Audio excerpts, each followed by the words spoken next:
Hello, you're watching Conscious TV, and my name is Renate McNay.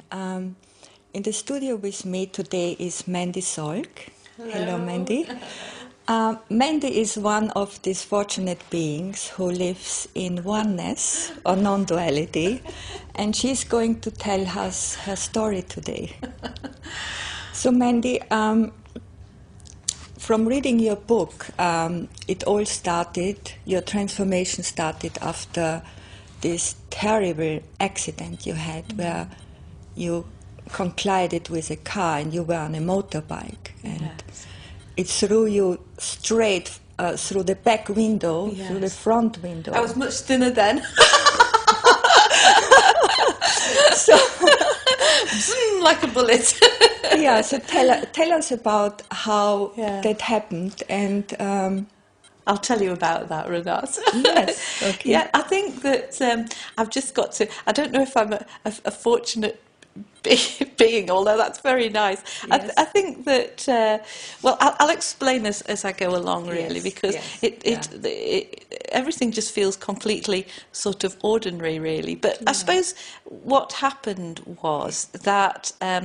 With this, so I was driving my motorbike, and yes, I hit this car. The lady came out of the curb, and she wasn't looking. Yeah. So the bike, hit the car at enormous speed, and just as it was about to hit the car, I remember thinking, "Oh, I'm going to die now."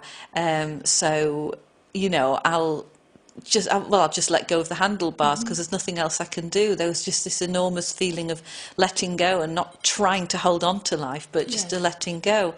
Yes. But then what seemed to happen, it felt like there was a sort of a lifting up somehow, as if I was being lifted up and up and up, and out of the situation. Yes. And so was there no fear or panic when you saw that? I think it was no, because there wasn't time for any panic. It's just, I know that's a strange thing to say, but I think sometimes people in accidents may have this same experience, that it looks terrible and it looks like people might be frightened. But when you see, when you're in the moment, which is what this is really about, you're completely in the moment and you see there's nothing you can do to stop this. For me anyway, something else just took over, and it was a great calmness and a letting go instantly. And so I was just feeling that I was going up and up and up and raising into the atmosphere, and there seemed to be a lot of, for some reason, green light, and it looked like I was in some kind of forest, but it wasn't a forest, and there seemed to be lots of doors, but there weren't really doors.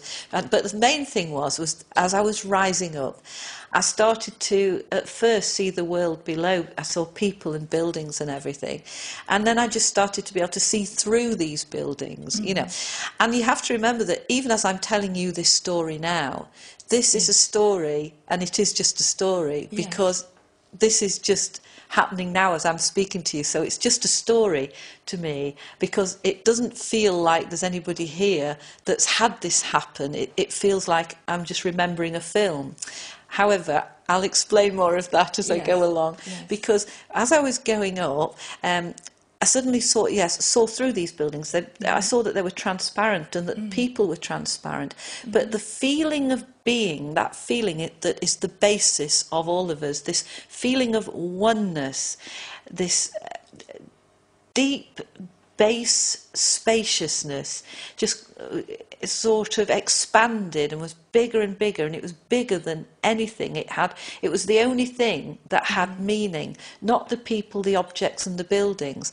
And as I was going up, sort of some worldly thoughts came to me, like I remember thinking, oh great, I won't have to worry about the overdraft anymore, wonderful. And then I remember thinking, oh, no, I don't have to finish with that boyfriend, fantastic. And then and I won't have to worry about my weight anymore. and I was laughing and laughing, and I started to see that all these things, buildings, people, objects, meant nothing, because they weren't made of anything. It was all illusion. It was just a dream.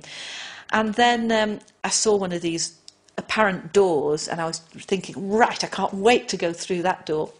when suddenly I was on the ground. So did you expect anything behind the door? Well, the only thing that I just knew was that behind these doors was enormous joy, light, happiness. Right. There was just a knowing, Yes. not a knowing of what it would be. Yes. Just I couldn't wait to get through, like it was the most exciting thing, you know. Yeah, yeah. So then the next thing was I was on the ground and apparently woken up and a lot of people were around me.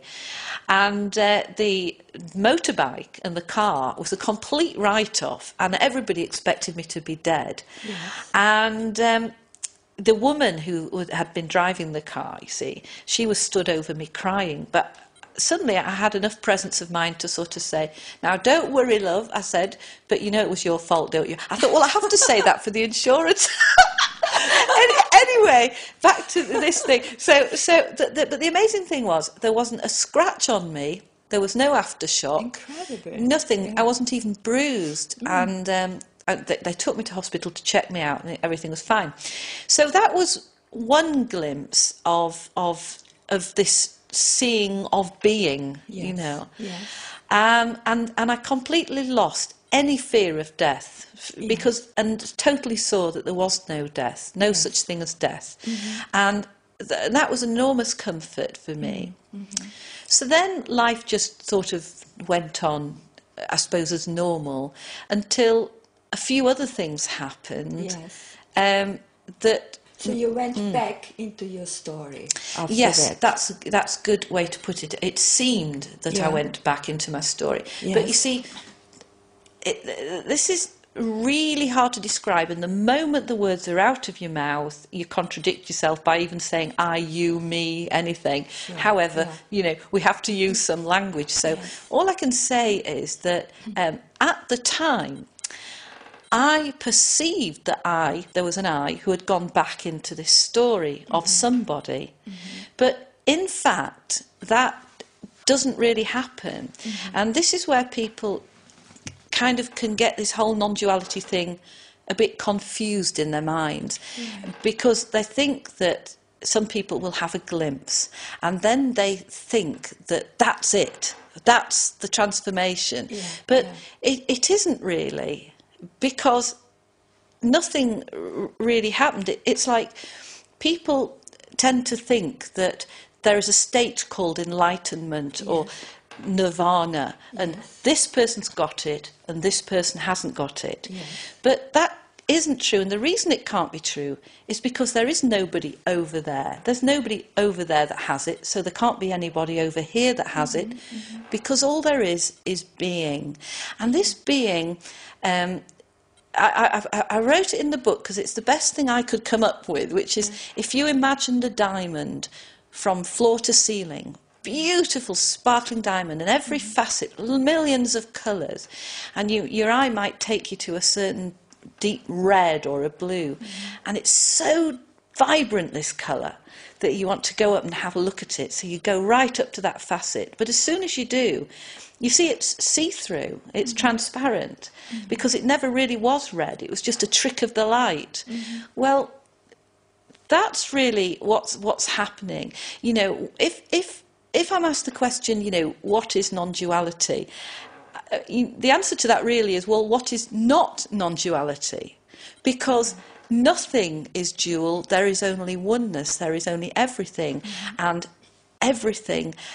And to me, it's life and it's vibrant. So after that car accident, that was one of the times when I was left with this feeling of utter aliveness and vibrancy, and no longer any belief in the solidity of things.